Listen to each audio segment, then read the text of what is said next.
Okay, so last time we were studying the group of motions of Rn, group G of motions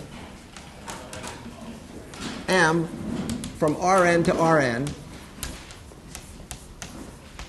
which preserve the distance function, d from v to w, which is absolute value of v minus w, such that all set theoretic maps from Rn to Rn, which preserve the distance between the 2 points. So this should be equal to d of mv mw. And we had observed that there's a subgroup of this, isomorphic to Rn itself, under addition of translations. And those are things, if you have a vector b in Rn, and you just take an arbitrary vector v to v plus b. So that translates vectors.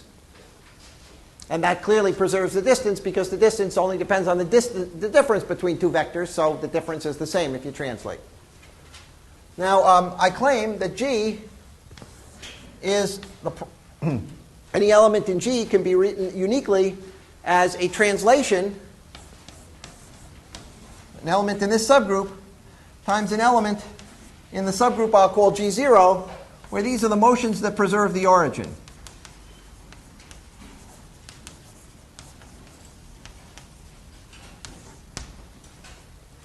And that's clear, because if I have an arbitrary transformation, then it takes the origin somewhere, i.e.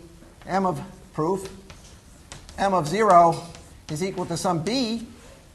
So if I just compose m with the translation, let's see, m composed with a translation, let's call this translation t sub b or something.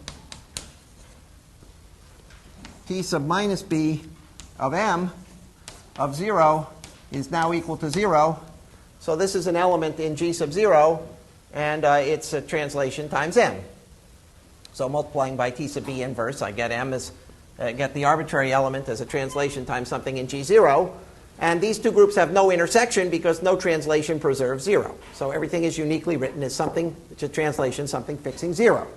And the last time I claimed was that G0 was isomorphic to On, is the group of orthogonal transformations. Clearly, this is contained in G0, because these are linear maps, so they preserve 0. They preserve the inner product, so they preserve the distance. Right? Because this is just the inner product of v minus w with v minus w, the square root of it. So anything that preserves the inner product preserves the distance. And so this is certainly contained in G0, and the trick is to show it's all of G0. And the trick, last time I showed that if it preserved the distance, it also preserves the inner product. But we don't know that it's linear. I have to prove to you that it's linear. So I'm now going to prove that this is an isomorphism in the following way. Take an element in G0. So m in G0. The claim is that m of v, m of w is equal to vw. This is what we proved last time. It preserves the inner product. And the reason is because you have the formula that d of vw squared is equal to d of v0 squared plus d of w0 squared minus 2 times the inner product. If you expand this out, you get vv plus ww minus 2vw. And vv is the distance from v to 0 squared, and ww is the distance from w to 0 squared. So if you have a group of motions that preserves the origin, it preserves the distance between 2 points. Since it preserves the origin, it preserves the distance of a vector from the origin. It preserves the distance of w from the origin. So it has to preserve this inner product. So anything in this subgroup preserves the inner product. Now consider what it does to an orthonormal basis. Let E1 through En be the standard basis of Rn. Did we ever get chalk? There it is. Okay. Now this has the property that if you take the inner products of the basis vectors with themselves, you get 1. and you take the inner product of the basis vectors with another basis vector, you get 0. Then m of E1, m of E2, m of En is another orthonormal basis. Right? Because this transformation m, which is in Z0, preserves the inner product. And therefore, the lengths of these vectors are 1, and they're orthogonal to each other. Now, consider the following orthogonal transformation. Let A be the element in On with column vectors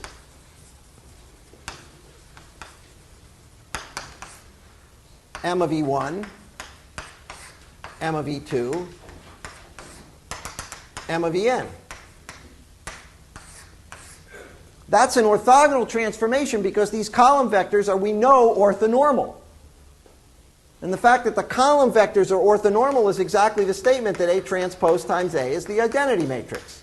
And that's what it means to be an orthogonal transformation. So once I have a collection of an orthonormal basis, and I make the transformation that takes this basis to this basis, that's an orthogonal transformation. Sure? Just so that I have it straight, what you're proving here is that G sub naught is isomorphic. I'm showing that any element in G sub 0 is given by an orthogonal transformation. So I started with an element in G sub 0. I proved that preserves the inner product. I apply that element to my standard basis. I get a new orthonormal basis. And now I write down a matrix that takes this basis to this basis. That's an orthogonal transformation. The claim is M is equal to A as a transformation of Rn.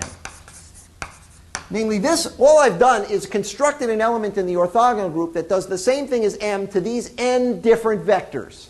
And now I'm going to show it does the same thing as M to every vector. Okay? That's what I'm going to try to prove. Proof. What is M of V? Well, M of V is some vector that looks like V1.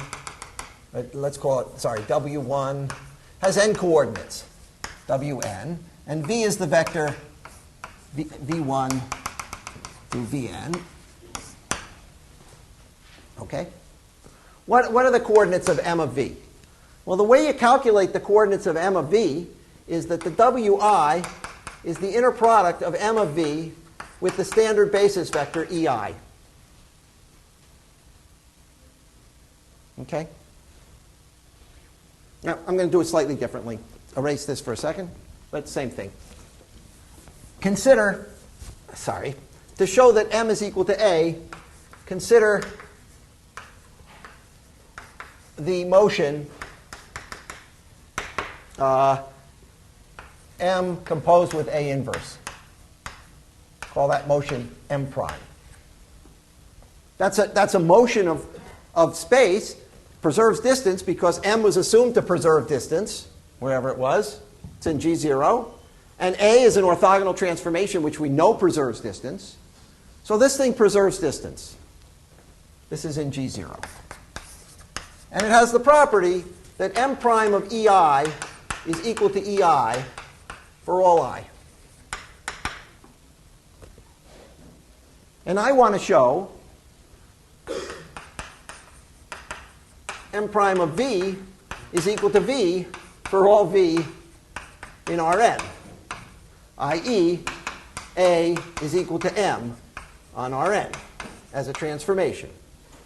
So I know I've constructed an orthogonal matrix such that when I multiply by its inverse on my transformation, I have a transformation that fixes every element of my orthonormal basis. I want to show it fixes every vector. That's the trick. Well, what is the coordinates of M prime of V? The ith coordinate of M prime of V is the inner product of M prime of V with the ith basis vector. Now, since m prime of ei is ei, this is the same thing as the inner product of m prime with v with m prime of ei. And since m prime is a motion that fixes the origin, this is the same as the inner product of v with ei. And this is the ith coordinate of v. So the ith coordinate of m prime of v is the same as the ith coordinate of v. Which means that m prime fixes v. Yeah? Can you explain in step 36, since this is the origin, where you went m prime of v? Where I went, No, the last equals you just wrote. this one here. Yes. Okay. So I have a vector v. I'm trying to prove it's fixed by m prime. So it suffices to prove that every component of m prime of v is the same as the component of v. So here's the ith component is this. Now since m fixes ei, m prime fixes ei, I can replace it by this. Now I use the fact that m prime is a motion, which preserves the origin, so it preserves the inner product. It's this, which is vi, which is the ith coordinate of v. So that shows that m prime of v is equal to v. So let's go over how clever this is. We're given an arbitrary motion that fixes the origin. We construct an orthogonal transformation by matrix that has the same effect on an orthonormal basis, but we don't know it has the same effect on every vector. And then we show it has the same effect on every vector by recovering the coordinates of the vector via the inner product with our orthogonal basis. Very clever proof. So we now have a complete description of the group of motions. The group of motions now looks like this.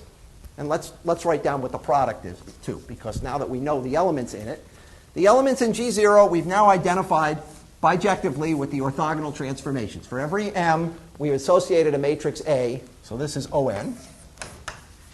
An element m of v, where if we have the pair here, we have a B, a translation, and an orthogonal matrix A.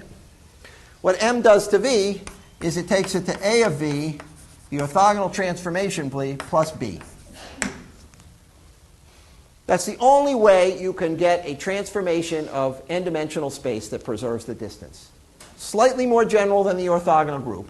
And what happens if we take the product of BA with B prime A prime? What does that product look like in this group? Well, if we apply it to a vector v, this is BA applied to the vector A prime of v plus b prime. Because that's what this does to the vector v. And now let's figure out what this does. First we apply the orthogonal transformation to this vector.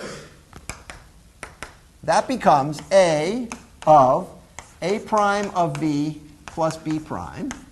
This is a new vector. We apply the orthogonal transformation to it. And then we translate by b. And if we gathered up terms, we find the product of AA prime as an element in the orthogonal group applied to v, plus translation by the vector A of b prime plus b. And so if I wanted to write down the product law of this times this in the group, it would equal the element b plus A of b prime A prime. That's what this product of these elements is in this group of motions. It's not a product group. If it were a product group, I'd have AA prime, B plus B prime.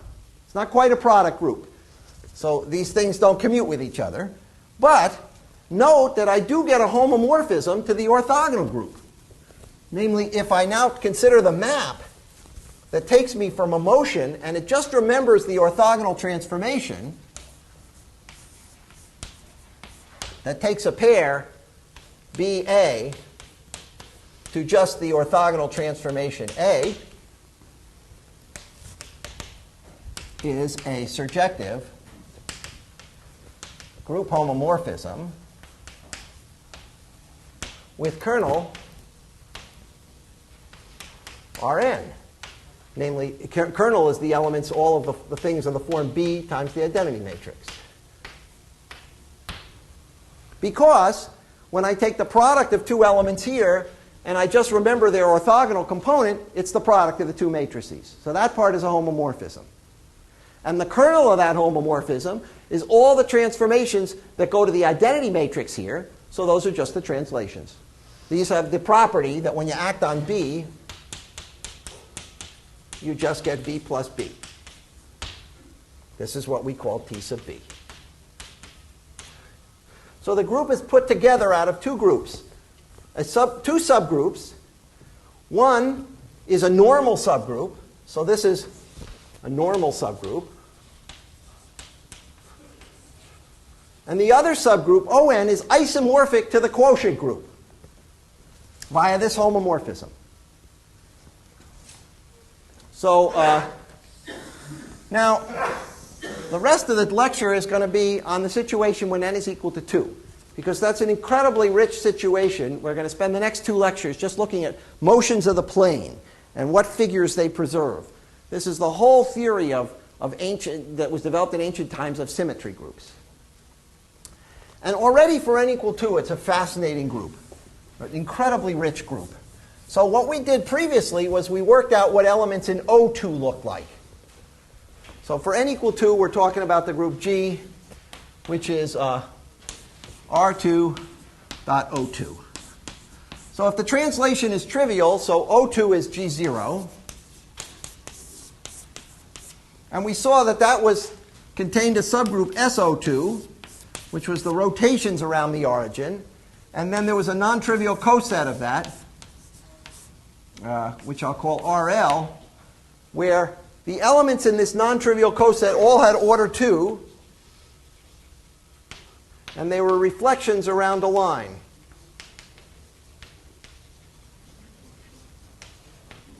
Line through the origin. So that if one had a line that was through the origin, you took the perpendicular vector, you got a transformation that was +1 on this line, and where this was an eigenspace with eigenvalue -1, so that the general vector was just reflected around this line. So if you had a vector v, it was taken to the vector, well, over here, the same distance here. This would be v, this would be RL of v, where this was the line L. So for every line through the origin, we had an orthogonal transformation of determinant -1, where the eigenvalues are +1 and -1, -1 on the orthogonal line, and the effect on a general vector is to reflect it across that line. And that was the non-trivial coset, where these were the rotations through the origin, around the origin. So that we did last time. Now we didn't do one thing last time, which we have to do if we really want to understand this group. Namely, this is a commutative group. If you compose rotations, you just add the angle. It doesn't make any difference in what order you multiply. But we want to see what happens when we conjugate a rotation by a reflection. So what is the formula for RL of the rotation through theta composed with RL inverse? Because that'll give us the structure of the multiplication law in this group. We know how to multiply things in here. We have to know how to multiply things if we have something in here too. Okay. Now this turns out to be very simple to work out. By the way, RL inverse is what? RL. Because if you think about this reflection, if you do it twice, you get back to the identity. So this can also be written as RL composed with rotation by theta composed with RL. Now I claim, without doing any thought at all, but we're going to have to do some thought in a moment, that this is the rotation through some other angle, theta prime. And what we have to do is figure out what theta prime is. Now how do I know that whatever this transformation is in O2, it has to be a rotation through an angle theta? Because it is orientation preserving and it fixes a point. Yeah, it certainly all these things fix the origin. And the point is that this thing has determinant 1. Because this has determinant -1, this has determinant 1, and this has determinant -1. So the composition has determinant 1. It's a rotation. All we have to do is figure out the angle. Now, to figure out the angle, all we got to do is follow one point under this transformation. Right? So here's what we're going to do. Here's our line L. We're going to follow the behavior of a point on L and see where it gets rotated. And once we do that, I know where everything gets rotated. Okay, what happens if I apply this transformation to a point on L? What does the first part of it do? 0. It does nothing. It fixes L. This line is fixed by the reflection. So P stays where it is. So this is equal to sigma L of P, or RL of P, sorry. And then the next thing I do is I rotate it through an angle of theta. And it goes over to rot theta composed with sigma RL of P. And then the final thing I have to do is the reflection around the line L. Here's the final point. RL of rot theta composed with RL of P. Namely, I take it to the other side of L. What's this angle here? Negative theta, exactly. So what I've done is I've taken P and I've rotated it by minus theta. So that's the formula. And this rotation, by the way, is the same thing as rotation of theta inverse. Because if you wanted to invert the rotation of theta, you'd rotate back by minus theta. So in particular, this is a very cool group. This is a commutative group. And anything in this coset, because anything in this coset is some RL, has the fact that when you conjugate, this is a normal subgroup. And if you have anything in this group, H, and you conjugate it by anything outside it, you get this identity.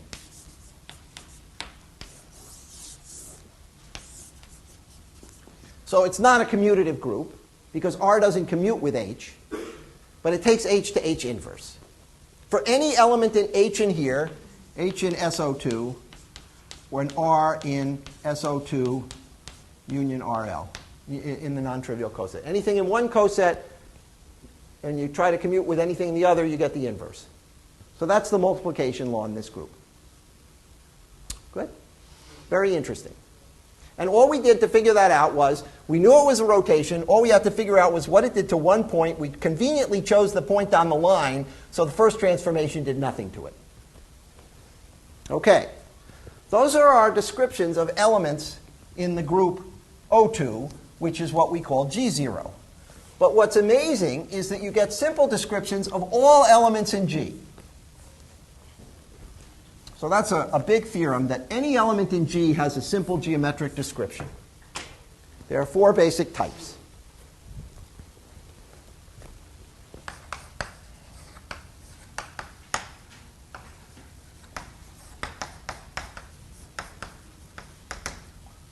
One. Well, remember, we have a map from G to O2, this homomorphism up here. And on O2, we have another homomorphism, the determinant, that takes us to plus or minus 1. So we have a subgroup of G consisting of the elements, when you first map them to O2 and then you take the determinant, are plus 1. Those are called the orientation-preserving elements in G. So we're going to do the determinant of G, if you allow me to say this, is plus 1, orientation-preserving. And then you have the elements determinant of G is minus 1, reversing.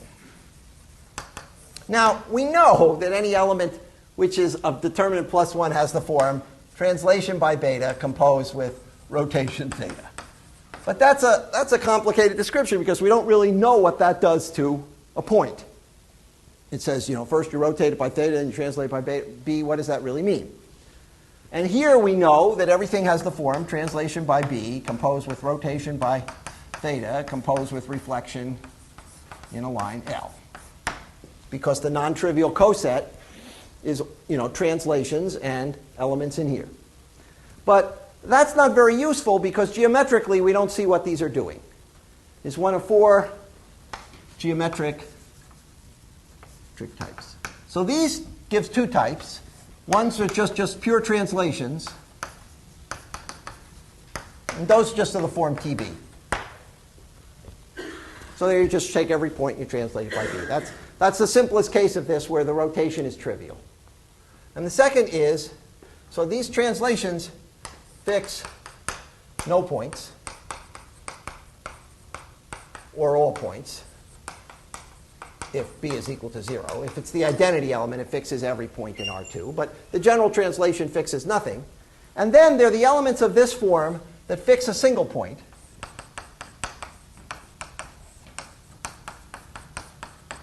And consist of rotations around P. That's not obvious from this presentation at all. But we're going to see that anything of this form either is a translation, fixes nothing, or fixes a single point and rotates points around that. Anything of this form is either what's called a reflection. That's where b is equal to 0. So that's of the form reflection of L prime in a line. Or what's called a glide reflection, where you reflect around a line and then you compose that with translation in a vector parallel to the line.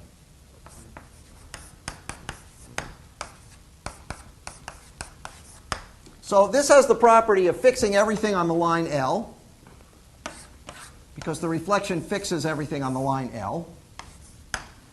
And this has the property that it doesn't fix every vector on the line L, but it fixes the line L.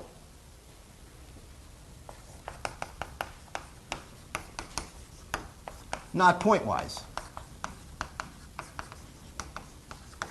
Because this fixes all the vectors on the line, and then you're translating by something parallel on the line. So the first thing takes your point here, and then you just translate by a vector that's running parallel to L. So the amazing thing about these transformations in this motion group G is they come in 4 types. The things that fix nothing, neither points nor lines. The things that fix a single point. The things that fix points in a line pointwise. Those are the reflections of order 2. And the things that fix a line as a set. Those are the glide reflections. And that's it. Every element, you can either associate to it nothing, it's just a vector, a translation, or you can associate to a point, or you can associate to it a line, or you can associate to a line and a slide vector. So I'm going to prove to you this part. And I'll leave this part for you to look at in the book. Again, the trick is finding the line, finding the point. So let's see if we can do the first half of this. Break up everything in this determinant 1 coset to either a translation or a rotation around some unspecified point. Okay. So if theta is equal to 0, this is where theta is equal to 0, and this is where theta is not equal to 0. All right, so I'm going to show you where the fixed point P is. Theta is not equal to 0, and B is not equal to 0. If B is equal to 0, then P is just the point 0.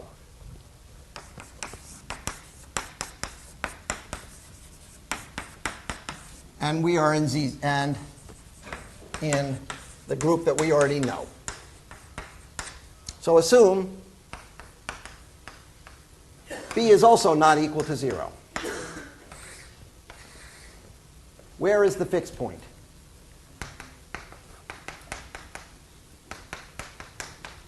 So I'll draw you a little picture of how you find the fixed point for this transformation. First you rotate by theta, and then you translate by b. And theta is a non-zero angle, and b is a non-zero vector. Okay, so what you do is you take the vector b. It's non-zero. So therefore, you take the line there's a unique line orthogonal to it.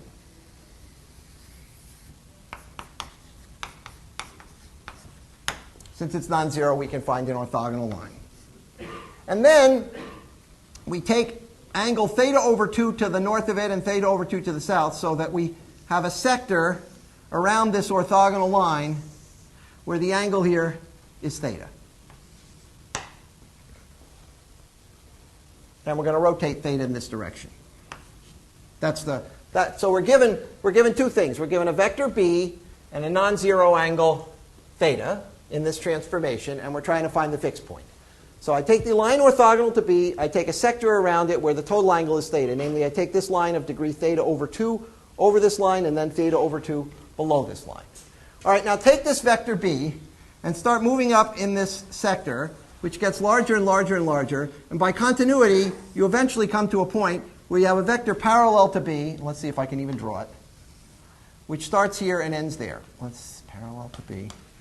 Does that look parallel? Close enough. There's a unique point in this sector where the vector b goes from, where a vector parallel to b goes from here to here. Right? Because this sector is by continuity getting larger, and eventually it's separated by, you're taking vectors perpendicular to this line because they're parallel to b. So you start off with short vectors, and they're getting longer and longer and longer, and eventually you get to a vector of exact length b, and you stop. Okay? The claim is this is the point p. This point is fixed. It's at least one point that we've constructed that's fixed. Let's see why. What's the transformation? The transformation is rotate by theta and then translate by b. When we rotate this point by theta, we go to this point. Correct? Because we've rotated it through an angle of theta. And then when we translate by b, we go right back to this point. T of b. So there's our fixed point. Now I claim that's it. That's it. No more fixed points. Okay? Because once I fix the point in the plane, and I have a motion of the plane, it has to fix the points of a fixed distance from that point.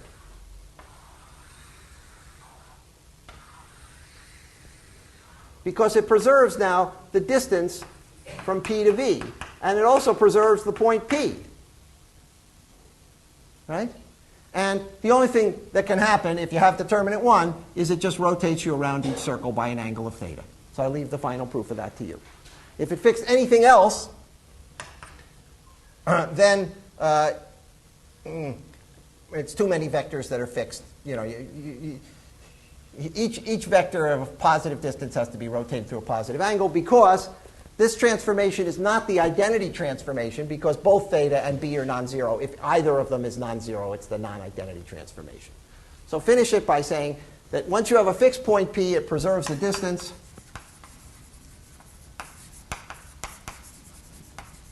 from p, and then it preserves orthogonality. So once you know where it takes a vector of distance, so you start with, say, an orthogonal set of vectors coming out of P. It rotates this through some angle theta, just like our previous proof that we identified the transformations that fix the origin. Therefore, it has to take this vector to something of the same length, which is orthogonal to this vector. So there are only two choices. And then you see which one has determinant 1. And it turns out to be a rotation. So the book will show you, if you're given a transformation like this, how you find the line that it fixes pointwise, that it fixes as a line. And I'll leave that. But this is some amusing geometric constructions to show that any transformation either fixes a point or fixes nothing or has a line that is stable.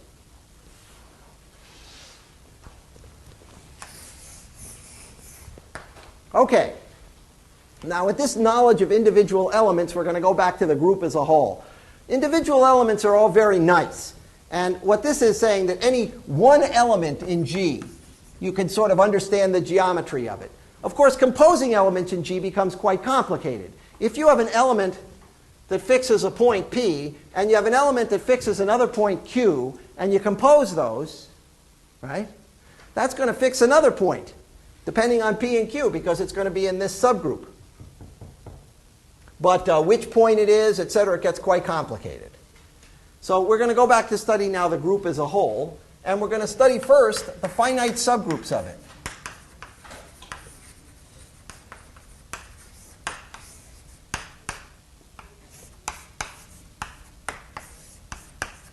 So a finite subgroup I'm going to call gamma. This is, of course, an infinite group. In fact, if I have a translation in my subgroup, it's not of finite order, Because if I just keep doing a translation, I keep translating out and out and out and out and out, and I never get back to where I started. So this has no translations in it. Finite subgroup contains no translations. It can certainly contain rotations around a point, and it can certainly contain reflections, because we've seen in the case of just the group fixing the origin, you could rotate a third away around the circle, and if you did that 3 times, you'd be back to the origin. So that would be an element of order 3. Or the reflections give you elements of finite order. So there are all kinds of possibilities for finite subgroups. And the first theorem is, and this is very useful, any finite gamma fixes a point P in R2. Namely, not just each element fixes a point, but the theorem is that there is a point that's fixed by every element in the group, i.e., gamma of P is equal to P for all gamma in gamma.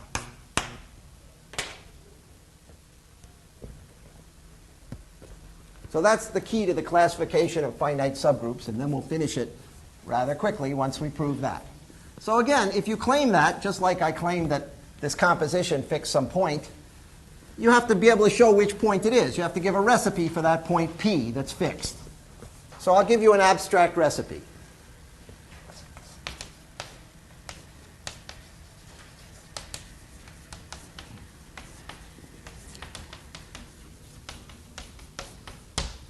It goes like this. Let S be any point.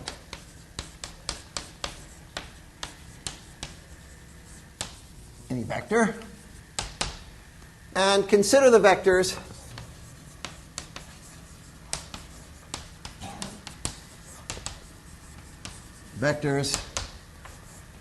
gamma of S, where gamma is in this finite group gamma. So we start with some vector S, and we start applying the group to it. We get some new vectors, gamma squared of S, etc. And that defines a finite set of vectors in the plane, possibly with repeats. Gamma might fix S. We don't really care. So this is a finite set of vectors in R2. Okay? And now, and this is the brilliant idea, you let P be the center of mass of this set. So let N be the number of elements in this set, say N distinct vectors. Well, we'll even do it, say N vectors, possibly with repeats. We don't care. So N is the order of gamma. Let's do it this way. And let P be 1 over N times the sum over gamma in gamma of gamma of S. So this sum means the vector sum. So you sum them up. And then you divide by the real number 1 over N, where N is the number of vectors. So that's like a barycenter or something like that. If you added up, if you had 4 vectors like this, and you added them up and you divided by 4, you'd find the center there. That's P. Okay, the claim is P is fixed. Claim is that P is a fixed point.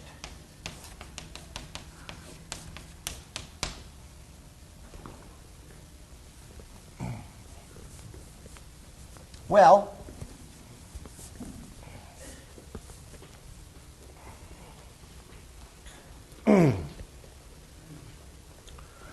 you see, what happens when you apply gamma to P, an arbitrary element in P?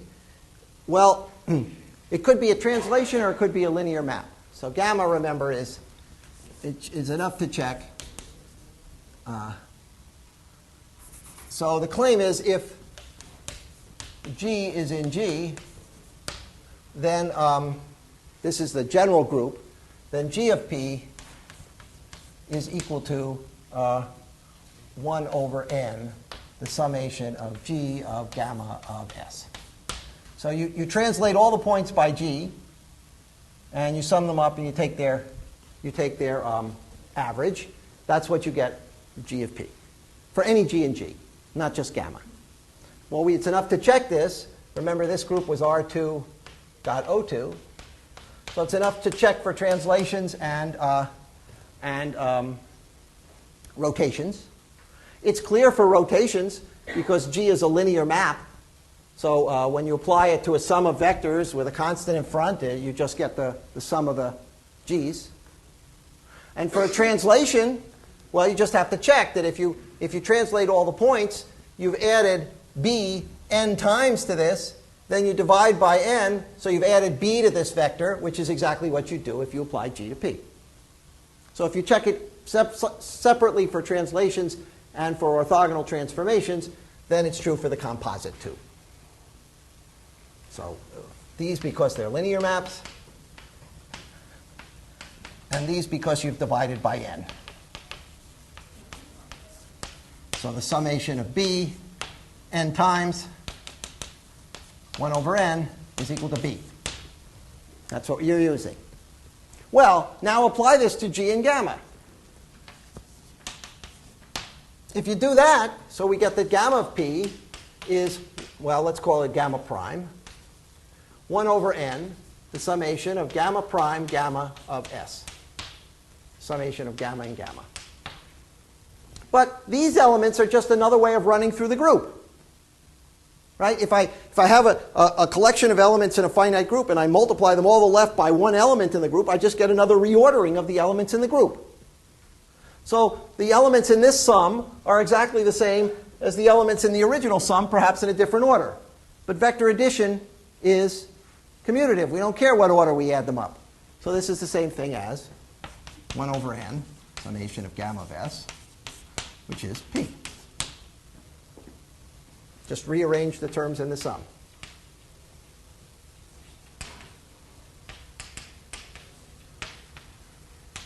And vector addition is commutative. So now you see why we needed a finite group to get a fixed point. This doesn't make any sense if you sum over a general subgroup, because we don't know how to add up an infinite number of vectors. But for a finite group, no matter how large, we can add up those vectors, divide by the number of vectors. That gives us a new vector in the plane, and that's the fixed point. Okay. Now we know the subgroup fixing the origin. If this fixed point is the origin, if P is equal to 0, then gamma is actually a subgroup of what we called O2. In general, gamma is now a subgroup of a conjugate of that.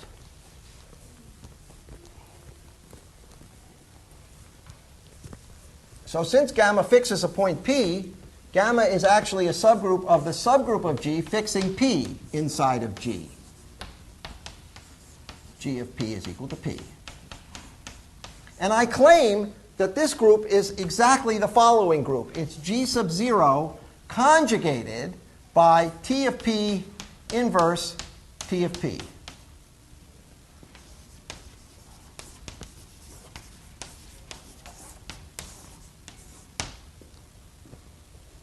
Well, let's check that the elements in this group fix P. If we apply T of P inverse to P, it goes to 0. G0 fixes 0, and then T of P translates it back to P. So these elements certainly fix P. And conversely, if you have an element that fixes P, then conjugating it by T of P takes you to an element that fixes 0. So this conjugate of G0 is exactly G of P. And conversely, if we then conjugated gamma, which doesn't change its structure as a finite group. Remember, conjugation is an automorphism of this group.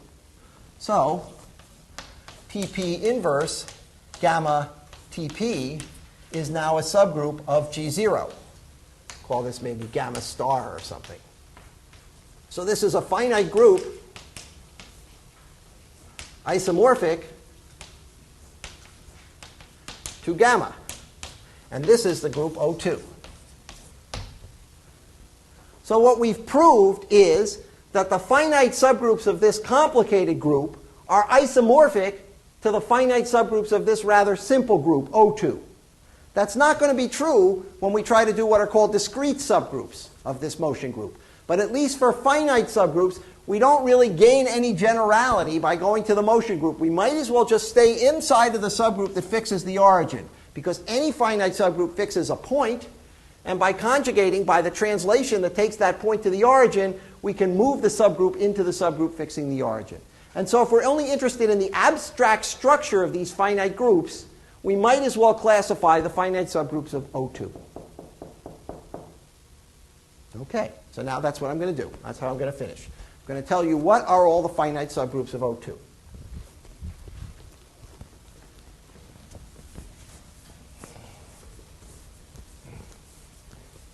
Well, there are really two possibilities.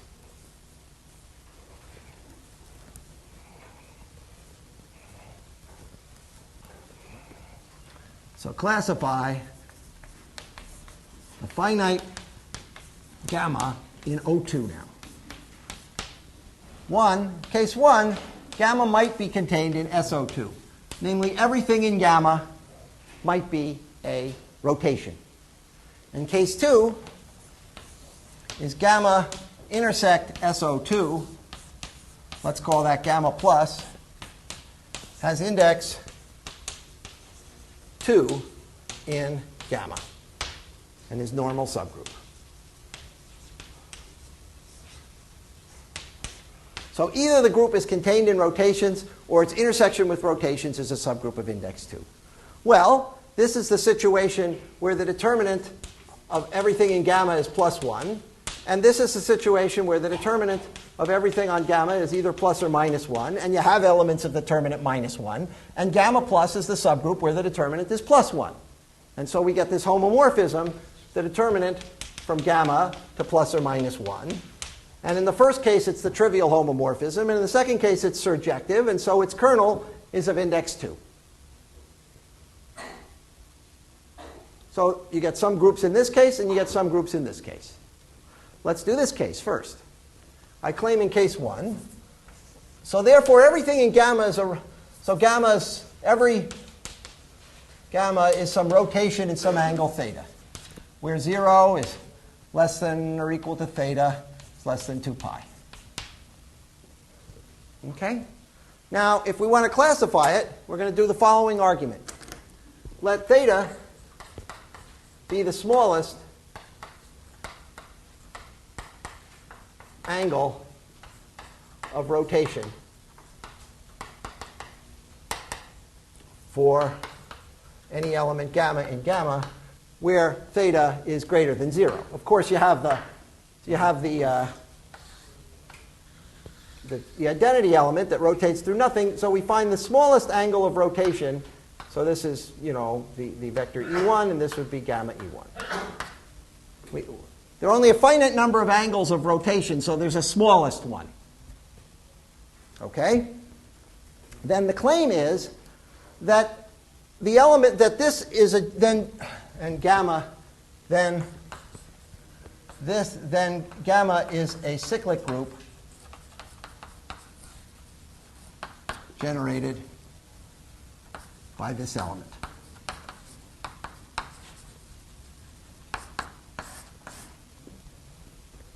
And if the order of gamma is equal to n, this element theta is 2 pi over n. Okay, well, to prove it's a cyclic group, you just say, well, if I had something else in this, suppose I had some other angle of rotation. I don't know, here it is, theta prime. And what I have to show is that theta prime is some multiple of theta. Well, if it weren't, I'd march up, I'd get a multiple that was less than theta prime, I'd get a multiple that was bigger than theta prime. And by taking this element times this multiple of gamma inverse, I'd find an element that was smaller than theta, which was an angle of rotation in the group. So it's just like proving that subgroups of a cyclic group are cyclic. It's really the Euclidean algorithm disguised as angles. So that proves that any element in the group has to be a multiple of theta. And if you want this element to have order n, you have to have rotated exactly 1 over n around the circle, which means the angle is 2 pi over n. And note that any such cyclic group can occur as a finite group, because I just take this angle, and that gives me an element of finite order n in SO2. And if I take the cyclic group generated by this, I get a finite group, cyclic group of order n. In particular, every subgroup here is cyclic, and all orders occur.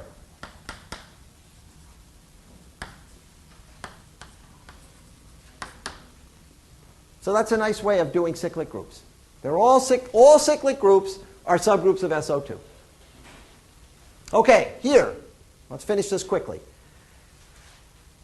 In this case, we know that this group is cyclic because it's a finite subgroup of SO2. So this group, gamma plus, is cyclic of order n, some order n.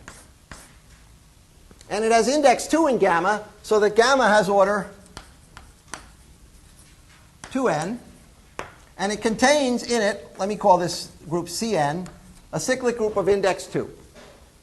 Now, it also has to contain a reflection, because we said the determinant was -1 on some element. So take an element in gamma which is not in this cyclic group. Call that reflection around the line L. And call that maybe R. Then R squared is equal to 1. And on this cyclic group, we know that R inverse is equal to H inverse. Right? Because that was true for an arbitrary element in SO2, in particular for the elements in the cyclic group. So we see that in the case where this group has index 2, that gamma is generated by 2 elements. It's generated by a rotation in an angle 2 pi over n, which has order n. And then it's generated by a reflection, R, which has order 2. And this is a normal subgroup, and when you conjugate by R, you get inversion on this subgroup for every element, because that was true in the general O2. And these groups are called dihedral groups of order 2n. And once n is bigger than or equal to 3, they're non-abelian, because not every element is equal to its inverse inside of H. And a typical example of a dihedral group that we've seen before is the symmetric group on 3 letters is isomorphic to the dihedral group of order 6. This group I would call D2n. The book calls it dn, but I like to keep track of the order. So here, this is the cyclic group of order n, and all cyclic groups occur. Here we get the dihedral group of order 2n, and all dihedral groups of order 2n occur. And those are the finite groups inside of inside of O2. And in particular, any finite subgroup of G is isomorphic either to a cyclic group or a dihedral group. Now, this is the beginning. This is just the beginning. The next thing we're going to do is not classify the finite groups of this motion group, but are what are called the discrete groups. And that's where we get into the beautiful study of symmetry. So make sure you have this down in your head, because finite subgroups turn out to be a subset of the discrete groups. But the discrete groups are going to have things like translations in them. So that's what we're heading for on Friday. Okay.